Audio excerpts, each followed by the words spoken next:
escuchado ustedes en los últimos días cómo a través de distintos medios de difusión se hablaba de que los académicos se quejaban de que uno de los principales culpables de que los españoles hablásemos mal éramos nosotros, los hombres que trabajamos aquí en esta pantalla que ustedes tienen ahí diariamente en su hogar. Tenemos para hablar de ese tema esta tarde a don Rafael Monroy, que es presidente de la Asociación Española de Lingüística Aplicada y al mismo tiempo catedrático de Filología Inglesa en la Universidad de Murcia.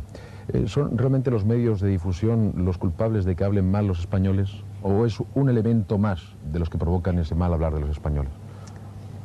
El deterioro del lenguaje, el pensar que el lenguaje se deteriora, es algo que ha estado siempre con nosotros, es decir, y ha preocupado pues desde los romanos hasta nuestros clásicos, por ejemplo los hermanos Valdés, posteriormente en el siglo XVIII,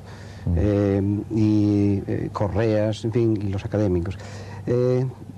Lo que pasa es que yo no estoy aquí en la situación mía, no es para defender lo que los académicos hayan podido decir sobre los medios de difusión, porque yo no soy académico en primer lugar. Pero creo que esto es una constante y además lo que pasa es que hay que entender el término deterioro en un sentido un tanto peculiar. Deterioro no palabra objetivable como puede aplicarse, por ejemplo, deterioro de una prenda, sino que cuando se habla de lengua el deterioro suele ser unidireccional, es decir, quien utiliza el término deterioro va siempre pensando que el deterioro se da en el lenguaje de los demás y no en su propio lenguaje. Hay personas que realmente trabajan con el lenguaje y que tienen unos conocimientos y pueden hacer ese tipo de afirmaciones de que el lenguaje se deteriora y demás, pero entiendo que son gente que está más vinculada al aspecto normativo del lenguaje, de manera que no se trata, el lenguaje yo distinguiría lo que es norma, y la norma es algo que viene implantado un poco por razones políticas. Al gobierno le interesa que el lenguaje sea lo más homogéneo posible con el fin de llegar al mayor número posible de hablantes, y lo que es el lenguaje en sí, que no debe estar canalizado, sino que es espontáneo, surge y evoluciona. Entonces, repito, hay personas que sí tienen un interés por esta norma, porque se mantenga lo más prístina posible, como es el caso de los estilistas o de la gente que enseña idiomas extranjeros, incluso la propia lengua, ortólogos, etcétera, etcétera. ¿Los medios de difusión tienen culpa, son causa o no son causa? Y personalmente pienso que ni la televisión ni los medios de difusión en general son causa. En todo caso son difusores. ¿O efecto? Pueden también serlo. Son difusores, pero esto es causa, efecto, causa, si se quiere. Yo creo que son más bien difusores. El lenguaje en realidad se da en las personas individuales. Y son esas personas las que actúan en un medio como puede ser la televisión.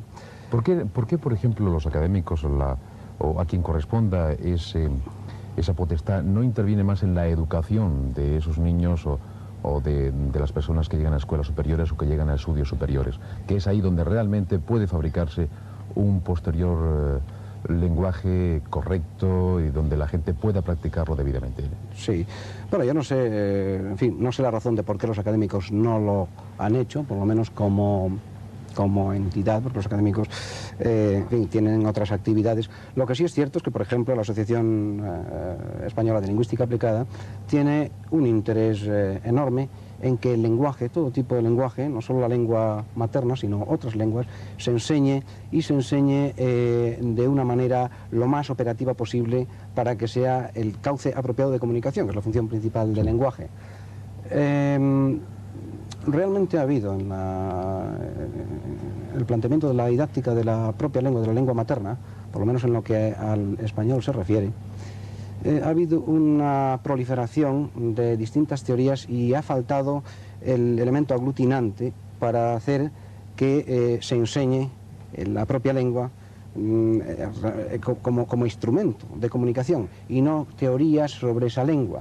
Y la asociación nuestra entiende que esto hay que hacerlo cuanto antes y creo que hay comisiones que están trabajando en ello. Lo que pasa es que es una asociación muy recientita, lleva 2 años de funcionamiento, rebasamos los 250 socios y creo que, vamos, es una línea, puesto que es aplicada ¿Hasta qué punto, señor Monroy, el aprendizaje de los idiomas modernos ayuda a ese deterioro de la lengua?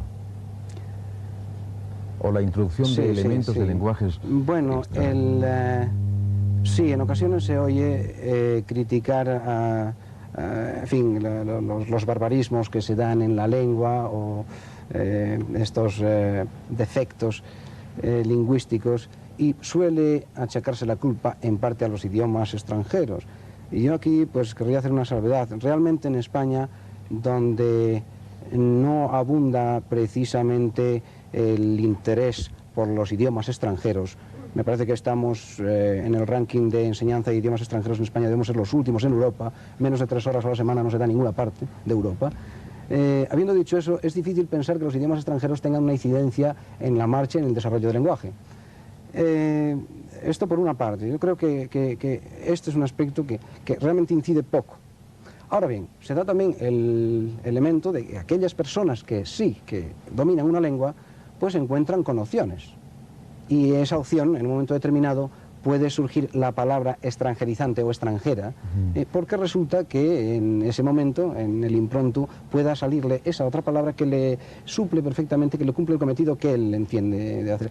No creo, en realidad, no creo que los idiomas extranjeros incidan negativamente en la marcha de la propia lengua. En todo caso, creo que una lengua como el español puede absorber y aglutinar perfectamente estas posibles interferencias, por así decirlo, ¿no? En fin, no tenemos disculpa ninguna, por lo que veo.